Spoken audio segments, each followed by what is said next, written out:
ನಮಸ್ಕಾರ, ನಾನ್ ಶರ್ಮಿತಾ ಶೆಟ್ಟಿ. ರಾಜ್ಯದಲ್ಲಿ ಪಕ್ಷ ಬಲಪಡಿಸೋದಕ್ಕೆ ಬಿಜೆಪಿ ಮುಂದಾಗಿದೆ. 2023ರ ಚುನಾವಣೆಗೆ ಬಿಜೆಪಿಯಿಂದ ಪಕ್ಕಾ ಪ್ಲಾನಿಂಗ್ಗಳಾಗ್ತಾ ಇದೆ. ರಾಜ್ಯದ ಹಲವು ಪ್ರಭಾವಿ ಮುಖಂಡರಿಗೆ ಆಲ್ರೆಡಿ ಬಿಜೆಪಿ ಗಾಳವನ್ನ ಹಾಕ್ತಾ ಇದೆ. ಸ್ವಲ್ಪ ದಿನಗಳ ಹಿಂದೆ ಈ ಸುದ್ದಿಯನ್ನ ನಾವೇ ಬ್ರೇಕ್ ಮಾಡಿದ್ವಿ.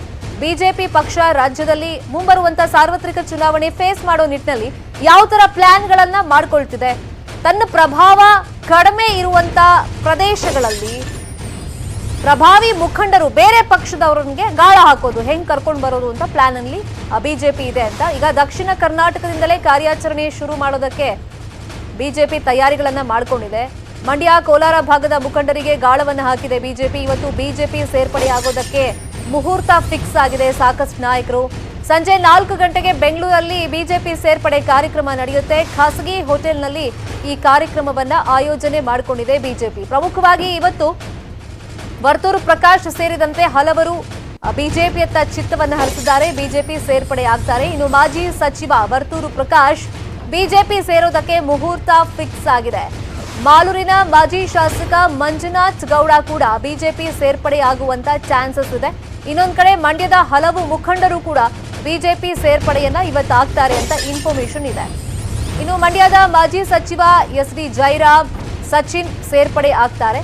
ಇನ್ನು ಅಂಬರೀಶ್ ಅಭಿಮಾನಿಗಳ ಸಂಘದ ಅಧ್ಯಕ್ಷ ಸಚಿನ್ ಮತ್ತೆ ವರ್ತೂರು ಪ್ರಕಾಶ್ ನಾವು ಹೇಳ್ದಂಗೆ ಬಿಜೆಪಿ ಕೈ ಹಿಡಿಯೋದಕ್ಕೆ ಈಗ ನಿರ್ಧಾರವನ್ನ ಮಾಡಿದ್ದಾರೆ. ಅದಕ್ಕೆ ಮುಹೂರ್ತ ಫಿಕ್ಸ್ ಆಗಿದೆ. ಅಲ್ಲಿಗೆ ಒಂದು ಭಾಗದಿಂದ ಈಗ ಬಿಜೆಪಿ ಆರಂಭ ಮಾಡಿರೋದು ತನ್ನ ಪ್ರಾಬಲ್ಯ ಎಲ್ಲೆಲ್ಲಿ ಕಡಿಮೆ ಇದೆ ಅಂತ ಗೊತ್ತಾಗಿದೆ ಬಿಜೆಪಿಗೆ. ಅಲ್ಲಿ ಪಕ್ಷ ಬಲವರ್ಧನೆ ಮಾಡಬೇಕು ಅಂತಂದ್ರೆ ಈಗ ಟೈಮ್ ಕೂಡ ಕಡಿಮೆ ಇದೆ ಎಲೆಕ್ಷನ್ಗೆ. ಹಾಗಾಗಿ ಪ್ರಮುಖ ನಾಯಕರು ಬೇರೆ ಪಕ್ಷದವರು, ಅವ್ರ ಪ್ರಭಾವ ಇರುತ್ತಲ್ಲ, ಸೊ ಅವ್ರಿಗೆ ಗಾಳ ಹಾಕಿ ಈಗ ಬಿಜೆಪಿ ಸೇರ್ಪಡೋದಕ್ಕೆ ಪ್ಲಾನ್ ಅನ್ನ ಬಿಜೆಪಿ ಮಾಡ್ಕೊಂಡಿದೆ.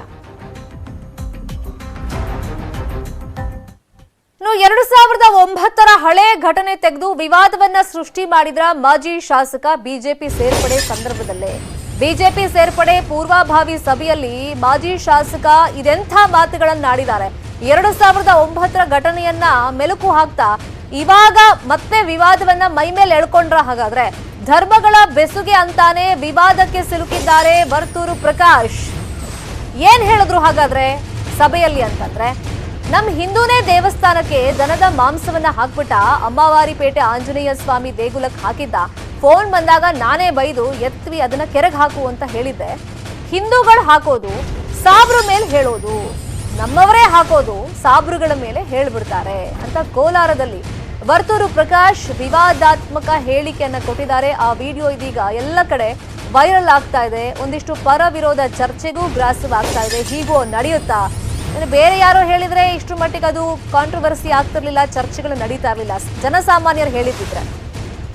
ಬಟ್ ವರ್ತೂರು ಪ್ರಕಾಶ್ ಅವರು ಬಿಜೆಪಿ ಸೇರ್ಪಡೆ ಸಂದರ್ಭದಲ್ಲಿ ಈ ತರದೊಂದು ಸ್ಟೇಟ್ಮೆಂಟ್ ಕೊಟ್ಟಿದ್ದಾರೆ ಅಂದ್ರೆ ಸಹಜವಾಗಿ ಅದ್ರ ಬಗ್ಗೆ ಚರ್ಚೆಗಳಾಗ್ತಾ ಇದೆ, ವೈರಲ್ ಆಗ್ತಾ ಇದೆ. ಎಲ್ಲ ಹಿಂದೂಗಳು ಕೆಟ್ಟೋರಲ್ಲ, ಎಲ್ಲ ಮುಸ್ಲಿಮರು ಕೆಟ್ಟೋರಲ್ಲ, ನಾನು ಬಿಜೆಪಿಗೆ ಸೇರಿದ ಮೇಲೆ ಹಿಂದೂ ಮುಸ್ಲಿಮರನ್ನ ಭೇಟಿ ಮಾಡ್ತೀನಿ ಅಂತ ಅವ್ರು ಹೇಳಿದ್ದಾರೆ. ಹಿಂದೂಗಳು ಕೆಟ್ಟೋರಲ್ಲ, ಎಲ್ಲ ಮುಸ್ಲಿಮ್ಸ್ ಕೆಟ್ಟೋರಲ್ಲ. ಯಾರೋ ಒಂದಿಬ್ಬರು 30 ಜನ ತಪ್ಪು ಮಾಡೋದಕ್ಕ ಇಡೀ ಮುಸ್ಲಿಂ ಜಾತಿಗೆ ಕೆಟ್ಟ ಹೆಸರು. ನಾನು MLA ಇದ್ದೆ, ಅಂಬರೀಶ್ ಟೌನ್ ಇನ್ಸ್ಪೆಕ್ಟರ್ ಇದ್ದ. ಅಮ್ಮಾರ್ಪೇಟೆ ಆಂಜನೇಯ ಸ್ವಾಮಿ ದೇವಸ್ಥಾನದಲ್ಲಿ ನಮ್ಮ ಹಿಂದೂನೇ ಹಸಿದು ಗೋಟೆ ಹಾಕ್ಬಿಟ್ಟವ್ರು. ನಮ್ಮ ಹಿಂದೂನೇ ಹಣ ಅಂದ, ಎತ್ಕೊಂಡೋಗಿ ಜಲ್ದಿ ಕೆರೆಗೆ ಹಾಕ್ಬಿಡು ಅಂದೆ. ನಮ್ಮವ್ರು ಮಾಡೋದು ಸಾಬ್ರ ಮೇಲೆ ಇಕ್ಕೋದು, ಪಾಪ ನಮ್ಮವರೇ ಮಾಡೋದು ಸಾಬ್ರ ಮೇಲೆ. ಯಾರ ಇಬ್ರು ಮೂವರ ಈ ದುಷ್ಟ ನಮ್ಮ ಹಿಂದೂಗಳಾಗಿ ಇಲ್ಲೇನು ಕಳ್ರು, ಸಾಬ್ರಾಗು ಅವ್ರಪ್ಪ ಕಳ್ರು. ಹಂಗ ಅನ್ಬಿಟ್ಟು ಇಡೀ ಸಾಬ್ರೆ ಸರಿ ಇಲ್ಲ ಅಂದ್ರೆ ಅದೆಲ್ಲ ಮಾಡ್ಕೊಡ್ದು, ಹಂಗ ಮಾಡ್ಕೊಡ್ದು. ಬಿಜೆಪಿ ಪಕ್ಷ ಆ ತರ ಏನ್ ತೀರ್ಮಾನ ತಗೊಳಲ್ಲ. ಮೊನ್ನೆ ಮುನರತ್ನಂ ನಾಯ್ಡು, ನಮ್ಮ ಮುನರತ್ನ ಜಿಲ್ಲಾ ಮಂತ್ರಿ, Gopalaiah minister, Basavaraj minister, Sudhakar minister ಎಲ್ಲರೂ ಮುಸ್ಲಿಮ್ಸ್ಗೆ ಹಬ್ಬಕ್ಕೆ ಕಿಟ್ ಕೊಟ್ರಲ್ಲ, ಅಕ್ಕಿ ಬೆಲ್ಲ ಬೇಳೆ ಎಲ್ಲರೂ ಮಂತ್ರಿಗಳು. ಅದರಿಂದ ಮುಸಲ್ಮಾನರಲ್ಲೂ ಕೂಡ ನಾನು ಬಿಜೆಪಿಗೆ ಸೇರಿದ ಮೇಲೆ ಪ್ರತಿ ಮನೆಗೆ ಹೋಗಿ ಅವ್ರ ವಿಶ್ವಾಸ ತಗೊಂತೀನಿ. ಅವ್ರಿಗೂ ಕೂಡ ಎಲ್ಲ ರೀತಿಯಾದಂತ ಸಹಕಾರ ಕೊಡ್ತೀನಿ. ಇದು ಭಾರತ ದೇಶ, ಎಲ್ಲ ಜಾತಿ ಎಲ್ಲ ಸಮಾಜ ಇರ್ತಕ್ಕಂಥ ದೇಶ ಇದು. ಒಂದು ಜಾತಿಗೆ ಸೀಮಿತ ಅಲ್ಲ ಇದು. ಹಿಂದೂಗಳ ಬಗ್ಗೆ ಗೌರವ ಕೊಡೋಣ, ಹಿಂದೂಗಳ ಮರ್ಯಾದೆ ಕೊಡೋಣ, ಹಿಂದೂಗಳನ್ನ ರಕ್ಷಣೆ ಮಾಡೋಣ. ಅದೇ ತರ ಅಲ್ಪಸಂಖ್ಯಾತರನ್ನು ಕೂಡ ರಕ್ಷಣೆ ಮಾಡೋಣ. ಎಲ್ಲ ಹಾಗಾದ್ರೆ ಈ ತರ ಮಾತಾಡೋ ಮುಖೇನ ಕೋಲಾರದ ಮುಸ್ಲಿಂ ಮತಗಳ ಮೇಲೆ ವರ್ತೂರು ಕಣ್ಣಿಟ್ರಾ? ಈ ಚರ್ಚೆನೂ ನಡೀತಾ ಇದೆ. ಮುಸ್ಲಿಮರನ್ನ ಓಲೈಸೋಕೆ ಹಿಂದೂಗಳ ಮೇಲೇನೆ ಆರೋಪ ಮಾಡ್ಬಿಟ್ರಾ?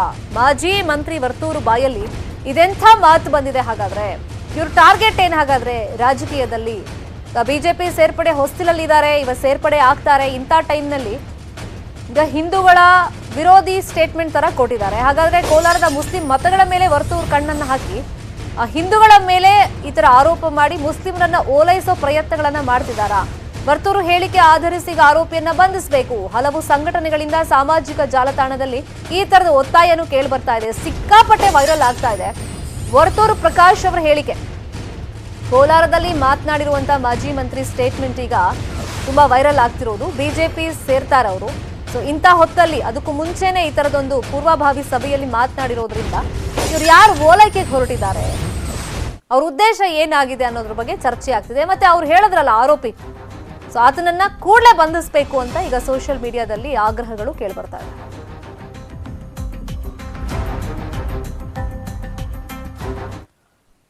ಇನ್ನೊಂದ್ ಕಡೆ ಜೆಡಿಎಸ್ಗೆ ಟಕ್ಕರ್ ನೀಡ್ತಾರ ಲಕ್ಷ್ಮಿ ಅಶ್ವಿನ್ ಗೌಡ. ಈಗ ಮಾಜಿ IRS ಅಧಿಕಾರಿ ಲಕ್ಷ್ಮಿ ಅಶ್ವಿನ್ ಗೌಡ ಜೆಡಿಎಸ್ ತೊರೆದು ಬಿಜೆಪಿ ಸೇರೋದಕ್ಕೆ ಮುಂದಾಗಿದ್ದಾರೆ ಅಂತ ಹೇಳಲಾಗ್ತಾ ಇದೆ. ಒಂದು ಕಡೆ ಬಿಜೆಪಿ ಪಕ್ಷ ಬಲವರ್ಧನೆಯನ್ನ ಮಾಡಬೇಕು ಅಂತ ಹೇಳಿ ಈ ಭಾಗದಲ್ಲಿ ಎಸ್ಪೆಷಲಿ ಬೇರೆ ಪಕ್ಷದ ಪ್ರಮುಖರಿಗೆ ನಾಯಕಿಯರಿಗೆ ಗಾಳವನ್ನ ಹಾಕ್ತಾ ಇದೆ.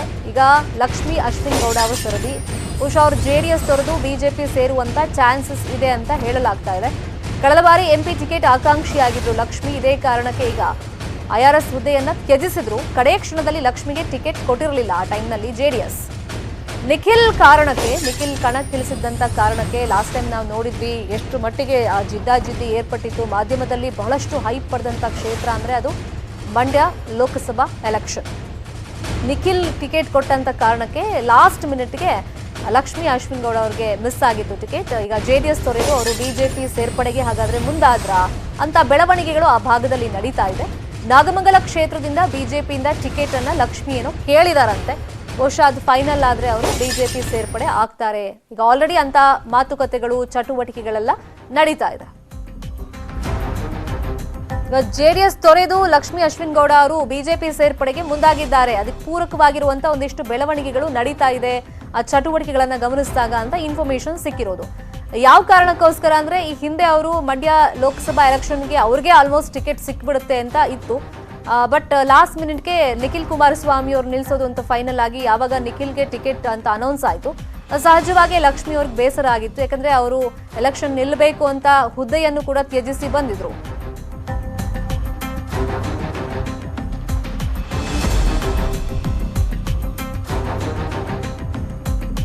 ಇದೇ ವಿಚಾರವಾಗಿ ಮತ್ತಷ್ಟು ಮಾಹಿತಿಯನ್ನು ಕೊಡೋದಕ್ಕೆ ನೇರ ಸಂಪರ್ಕದಲ್ಲಿ ಜಾಯಿನ್ ಆಗಿದ್ದಾರೆ ನಮ್ಮ ರಿಪೋರ್ಟರ್ ಸುನಿಲ್.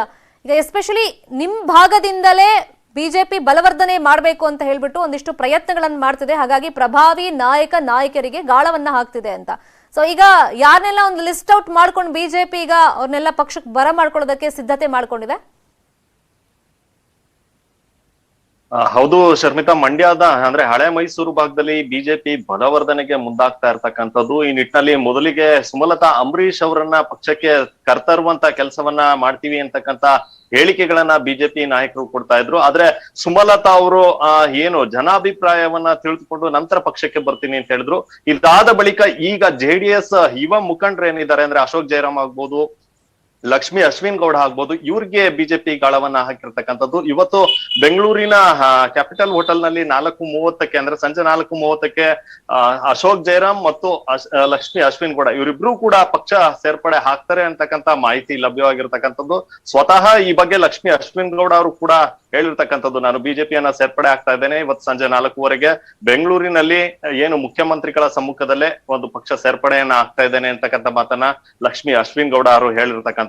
ಅಂದ್ರೆ ಇಲ್ಲಿ ಗಮನಿಸಬೇಕಾದಂತ ಅಂಶ ಅಂದ್ರೆ ಕಳೆದ ವಿಧಾನಸಭಾ ಚುನಾವಣೆಯ ಒಂದು ಸಂದರ್ಭದಲ್ಲೂ ಕೂಡ ಲಕ್ಷ್ಮಿ ಅಶ್ವಿನ್ ಗೌಡ ನಾಗಮಂಗಲದಲ್ಲಿ ಸಾಕಷ್ಟು ಗುರುತಿಸ್ಕೊಂಡಿದ್ರು. JDS ಪಕ್ಷದಿಂದ ಸಾಕಷ್ಟು ಸಮಾವೇಶಗಳನ್ನ ಮಾಡಿದ್ರು, ಜೊತೆಗೆ ಜನಪರ ಕೆಲಸಗಳನ್ನ ಕೂಡ ಮಾಡ್ಕೊಂಡು ಬಂದಿದ್ರು. ಆದ್ರೆ ಏನು ಸುರೇಶ್ ಗೌಡ್ರಿಗೆ ಟಿಕೆಟ್ ಅನ್ನು ಕೊಡ್ಬೇಕಾದಂತ ಸಂದರ್ಭದಲ್ಲಿ ಕಳೆದ ವಿಧಾನಸಭಾ ಚುನಾವಣೆಯಲ್ಲಿ JDS ಮನವೊಲಿಸಿತ್ತು. ಅಂದ್ರೆ ಲಕ್ಷ್ಮೀ ಅಶ್ವಿನ್ ಗೌಡ್ರಿಗೆ MP ಚುನಾವಣೆಯಲ್ಲಿ ನಿಮ್ಗೆ ಟಿಕೆಟ್ ಅನ್ನು ಕೊಡ್ತೀವಿ, ಈ ಬಾರಿ ಸುರೇಶ್ ಗೌಡ್ರಿಗೆ ಅವಕಾಶವನ್ನ ಮಾಡ್ಕೊಡಿ ಅಂತಕ್ಕಂತ ಒಂದು ಮನವನ್ನ ಒಲಿಸಿತ್ತು. ಇದಾದ ಬಳಿಕ ಲಕ್ಷ್ಮೀ ಅಶ್ವಿನ್ ಗೌಡ್ರು ಕೂಡ MP ಚುನಾವಣೆಯಲ್ಲಿ ಸ್ಪರ್ಧೆ ಮಾಡ್ಬೋದು ಅಂತ ಕಾಯ್ಕೊಂಡು ಕೂತಿದ್ರು. ಆದ್ರೆ MP ಚುನಾವಣೆಯಲ್ಲಿ ನಿಖಿಲ್ ಕುಮಾರಸ್ವಾಮಿ ಅವ್ರನ್ನ JDS ಪಕ್ಷದಿಂದ ಅಭ್ಯರ್ಥಿಯಾಗಿ ಘೋಷಣೆ ಮಾಡಿದ ಬಳಿಕ ಎಲ್ಲೋ ಒಂದು ಕಡೆ JDS ಪಕ್ಷ ಲಕ್ಷ್ಮೀ ಅಶ್ವಿನ್ ಗೌಡ್ರಿಗೆ ಮೋಸ ಮಾಡ್ತಾ ಅಂತಕ್ಕಂತ ಪ್ರಶ್ನೆ ಇಲ್ಲಿ ಉದ್ಭವ ಆಗಿತ್ತು. ಹೀಗಾಗಿ ಅದೊಂದು ಭಾವನೆ ಇದೆ, ಟಿಕೆಟ್ ಮಿಸ್ ಆಗಿದ್ದು ಲಾಸ್ಟ್ ಮಿನಿಟ್ ಅಲ್ಲಿ. ಮತ್ತೊಂದೀಗ ಇವ್ರು ಬಿಜೆಪಿ ಸೇರ್ಪಡೆ ಆಗ್ತಿದ್ದಾರೆ ಅಂದ್ರೆ ಇವ್ರ ಕಡೆಯಿಂದನೂ ಒಂದಿಷ್ಟು ಡಿಮ್ಯಾಂಡ್ಸ್ ಅಫ್ಕೋರ್ಸ್ ಇದ್ದೇ ಇರುತ್ತೆ, ಟಿಕೆಟ್ ಇಂಥದ್ದೇ ಕ್ಷೇತ್ರಕ್ಕೆ ಬೇಕು ಅಂತ. ಆ ತರದ್ ಏನಾದ್ರು ಡಿಮ್ಯಾಂಡ್ಸ್ ಇತ್ತಂತ?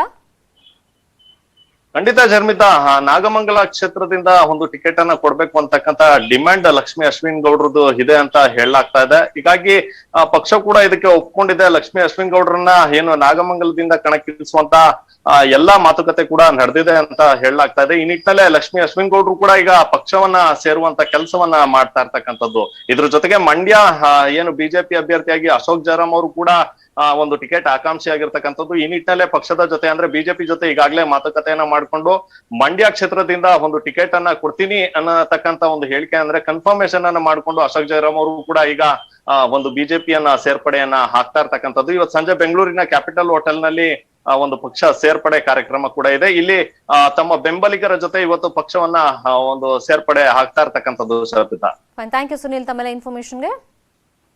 ಇನ್ನು ಮಂಡ್ಯದಲ್ಲಿ ಬಿಜೆಪಿಗೆ ಹೊಸ ಯುವ ನಾಯಕತ್ವ ಇರುತ್ತಂತೆ, ಮುನ್ಸೂಚನೆಯನ್ನ ಕೊಟ್ಟಿದ್ದಾರೆ ಸಿಎಂ ಬಸವರಾಜ ಬೊಮ್ಮಾಯಿ ಅವರು. ಈ ಬಗ್ಗೆ ಯಾರು ಹಾಗಾದ್ರೆ ಆ ಯುವ ನಾಯಕ ಅನ್ನೋದ್ರ ಬಗ್ಗೆ ಸದ್ಯಕ್ಕೆ ಚರ್ಚೆಗಳು ನಡೀತಾ ಇದೆ. ಮಂಡ್ಯದಲ್ಲಿ ಬಿಜೆಪಿಗೆ ಹೊಸ ಯುವ ನಾಯಕತ್ವವಂತೆ, ಯಾಕಂದ್ರೆ ಆ ಭಾಗದಲ್ಲಿ ಈಗ ಬಿಜೆಪಿ ಪಕ್ಷ ಬಲವರ್ಧನೆ ಮಾಡಬೇಕು ಅಂತ ಸಾಕಷ್ಟು ಶ್ರಮಿಸ್ತಾ ಇದೆ. ಇನ್ನು ಉಳಿದಿರುವಂತ ದಿನಗಳಲ್ಲಿ ಎಲೆಕ್ಷನ್ಗೂ ಮುಂಚಿತವಾಗಿ ಪ್ರಮುಖ ನಾಯಕರು ಬೇರೆ ಬೇರೆ ಪಕ್ಷದವರಿಗೆ ಗಾಳ ಹಾಕಿ ಕರ್ಕೊಂಡು ಬರ್ತಿದ್ದಾರೆ. ಇನ್ನು ಈ ಭಾಗದಲ್ಲಿ ಈಗ ಯುವ ನಾಯಕತ್ವ ಅಂತಂದ್ರೆ ಯಾರು ಹಾಗಾದ್ರೆ? ಬಿಜೆಪಿ ಸೇರೋದಕ್ಕೆ ಎಲ್ಲಾ ಭಾಗದವರು ರೆಡಿ ಆಗಿದ್ದಾರೆ. ಕೋಲಾರ, ಮಂಡ್ಯ ಭಾಗದಿಂದ ನಾಯಕರು ಬರ್ತಾ ಇದ್ದಾರೆ ಅಂತ ಬೆಂಗಳೂರಲ್ಲಿ ಸಿಎಂ ಬಸವರಾಜ ಬೊಮ್ಮಾಯಿ ಅವರು ಹೇಳಿಕೆಯನ್ನ ಕೊಟ್ಟಿದ್ದಾರೆ. ಇನ್ನು ಬ್ಯಾಚ್ ವೈಸ್ ನಲ್ಲಿ ಪಕ್ಷ ಸೇರಿಸೋ ಪ್ರಕ್ರಿಯೆಗಳಾಗುತ್ತೆ. ಬಿಜೆಪಿ ಪರವಾದ ಅಲೆ ಮುಂದೆ ನಿಮಗೆ ಕಾಣಿಸುತ್ತೆ ಅಂತ ಸಿಎಂ ಹೇಳಿದ್ದಾರೆ.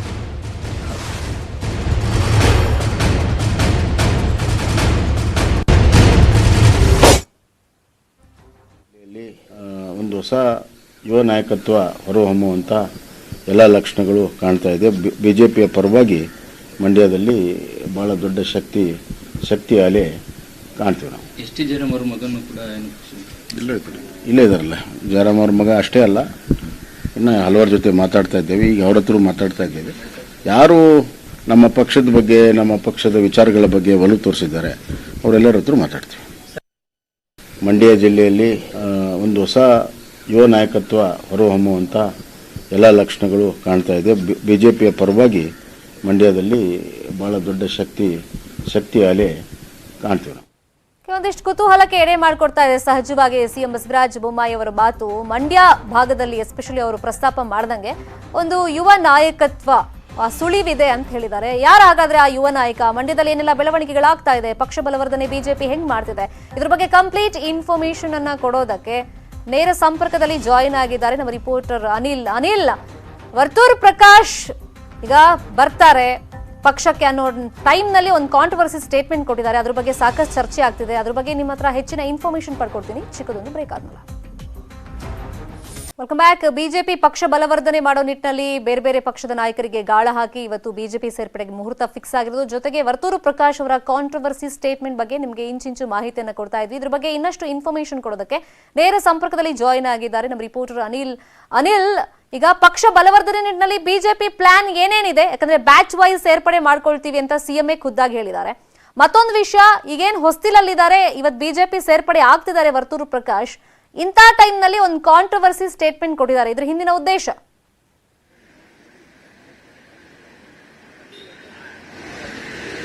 ಶರ್ಮಿತಾ ಏನಂತ ಹೇಳಿದ್ರೆ, ಈಗಾಗಲೇ ಪಕ್ಷದ ಸಿದ್ಧಾಂತಗಳನ್ನ ನಂಬಿಕೊಂಡು ಯಾರು ಬರ್ತಾ ಇದ್ದಾರೆ ಅವರೆಲ್ಲರಿಗೂ ಕೂಡ ಪಕ್ಷಕ್ಕೆ ಬರೋದಕ್ಕೆ ಸ್ವಾಗತವಿದೆ, ಬಿಜೆಪಿಗೆ ಬರೋದಕ್ಕೆ ಸ್ವಾಗತವಿದೆ ಎಂಬಂತ ಹೇಳಿಕೆಯನ್ನ ಈಗಷ್ಟೇ ಮುಖ್ಯಮಂತ್ರಿ ಬಸವರಾಜ ಬೊಮ್ಮಾಯಿ ಅವರು ಕೊಟ್ಟಿದ್ದಾರೆ. ಹೀಗಾಗಿ ಅವರ ಕಾಂಟ್ರವರ್ಸಿ ಸ್ಟೇಟ್ಮೆಂಟ್ ಏನೇ ಇದ್ರೂ ಕೂಡ ಇವತ್ತು ಅವರು ಬಿಜೆಪಿಯನ್ನ ಸೇರ್ತಾ ಇದ್ದಾರೆ ಎಂಬಂತ ಮಾಹಿತಿಯನ್ನ ಮುಖ್ಯಮಂತ್ರಿಗಳು ಕೊಟ್ಟಿರುವಂತದ್ದು. ಹೀಗಾಗಿ ಎಲ್ಲ ಒಂದ್ ಕಡೆಗೆ ಮುಂದಿನ ವಿಧಾನಸಭಾ ಚುನಾವಣೆಗೆ ಈಗಾಗಲೇ ಬಿಜೆಪಿ ತಯಾರಿಯನ್ನ ಆರಂಭಿಸಿದೆ. ಹೀಗಾಗಿನೇ ಯಾವ ಕ್ಷೇತ್ರಗಳಲ್ಲಿ ಗೆಲ್ಲುವಂತ ಅಭ್ಯರ್ಥಿಗಳಿದ್ದಾರೆ ಅವರಿಗೆಲ್ಲರನ್ನು ಕೂಡ ಅಥವಾ ಪಕ್ಷಕ್ಕೆ ಸೇರುವಂತವರನ್ನ ಕೂಡ ಬಿಜೆಪಿಗೆ ಸೇರಿಸಿಕೊಳ್ಳುವ ನಿಟ್ಟಿನಲ್ಲಿ ಈಗಾಗಲೇ ಏನು ತಮ್ಮ ಕೆಲಸವನ್ನ ಶುರು ಮಾಡಿರುವಂತದ್ದು. ಹೀಗಾಗಿ ಇವತ್ತು ಕೋಲಾರ ಹಾಗೂ ಮಂಡ್ಯ ಭಾಗದ ಏನು ಮುಖಂಡರುಗಳು ಬಿಜೆಪಿಯನ್ನ ಸೇರ್ತಾ ಇದ್ದಾರೆ. ಅದರಲ್ಲೂ ಕೂಡ ಪ್ರಮುಖವಾಗಿ ಕೋಲಾರದ ಮಾಜಿ ಶಾಸಕರಾಗಿರುವಂತಹ ವರ್ತೂರ್ ಪ್ರಕಾಶ್ ಜೊತೆಗೆ ಮಾಲೂರಿನ ಮಂಜುನಾಥ್ ಗೌಡ ಅವರು ಬಿಜೆಪಿಗೆ ಸೇರ್ತಿರುವಂತದ್ದು ಮತ್ತು ಮಂಜುನಾಥ್ ಗೌಡ ಅವರು ಬಿಜೆಪಿಗೆ ಸೇರೋದಕ್ಕೆ ಕೆಲವೊಂದಿಷ್ಟು ವಿರೋಧ ಸ್ಥಳೀಯವಾಗಿ ಅವರಿಗೆ ವ್ಯಕ್ತವಾಗಿತ್ತು. ಹೀಗಾಗಿ ಆ ವಿಚಾರವನ್ನ ಅಲ್ಲಿನ ಸ್ಥಳೀಯ ಜಿಲ್ಲಾ ಘಟಕ ಹಾಗೂ ರಾಜ್ಯ ಘಟಕಗಳು ನೋಡ್ಕೊಳ್ತೇವೆ, ಈ ಬಗ್ಗೆ ಪಕ್ಷ ತೀರ್ಮಾನವನ್ನ ಕೈಗೊಳ್ತದೆ ಎಂಬಂತ ಹೇಳಿಕೆಯನ್ನ ಬಸವರಾಜ ಬೊಮ್ಮಾಯಿ ಅವರು ಕೊಟ್ಟಿರುವಂತದ್ದು. ಹೀಗಾಗಿ ಇವತ್ತು ಏನು ಬಿಜೆಪಿಗೆ ಅಧಿಕೃತವಾಗಿ ಸೇರ್ಪಡೆ ಆಗ್ತಾ ಇದ್ದಾರೆ ಮಂಡ್ಯ ಹಾಗೂ ಕೋಲಾರ ಭಾಗದ ನಾಯಕರು, ಈ ಮೂಲಕವಾಗಿ ಮುಂದಿನ ಒಂದು ಚುನಾವಣೆಗೆ ಗೆಲ್ಲೋದಕ್ಕೆ ಅಭ್ಯರ್ಥಿಗಳ ಹುಡುಕಾಟದಲ್ಲಿ ಬಿಜೆಪಿ ಇದೆ, ಅದು ಒಂದು ಅಧಿಕೃತವಾಗಿ ತನ್ನ ಕೆಲಸವನ್ನ ಶುರು ಮಾಡ್ತಾ ಇದೆ ಅಂತ ಹೇಳ್ಬೋದು. ಹೀಗಾಗಿ ಇವತ್ತು ಸಂಜೆ 4 ಗಂಟೆಗೆ ಕೋಲಾರ ಹಾಗೂ ಮಂಡ್ಯ ಭಾಗದ ಬಿಜೆಪಿಗೆ ನಾಯಕರುಗಳು ಸೇರ್ತಾ ಇದ್ದಾರೆ. ಜೊತೆಗೆ ಮುಂದಿನ ಹಂತದಲ್ಲಿನೂ ಕೂಡ ಪಕ್ಷದ ಸಿದ್ಧಾಂತಗಳನ್ನ ನಂಬಿಕೊಂಡು ಯಾರು ಬರ್ತಾ ಇದ್ದಾರೆ ಅವರಿಗೆ ಏನು ಬರೋದಕ್ಕೆ ಅವಕಾಶವಿದೆ ಮತ್ತು ಸ್ವಾಗತವಿದೆ ಅಂತ ಹೇಳಿಕೆಯನ್ನ ಮುಖ್ಯಮಂತ್ರಿಗಳು ಕೊಟ್ಟಿದ್ದಾರೆ. ಶರ್ಮಿತಾ, ಥ್ಯಾಂಕ್ ಯು ಅನಿಲ್ ಬಾಸೂರ್ ತಮ್ಮೆಲ್ಲ ಇನ್ಫಾರ್ಮೇಶನ್ಗೆ. ಮತ್ತಷ್ಟು ಸುದ್ದಿ ನೋಡೋಣ ಬ್ರೇಕ್ ಆದ್ಮೇಲೆ.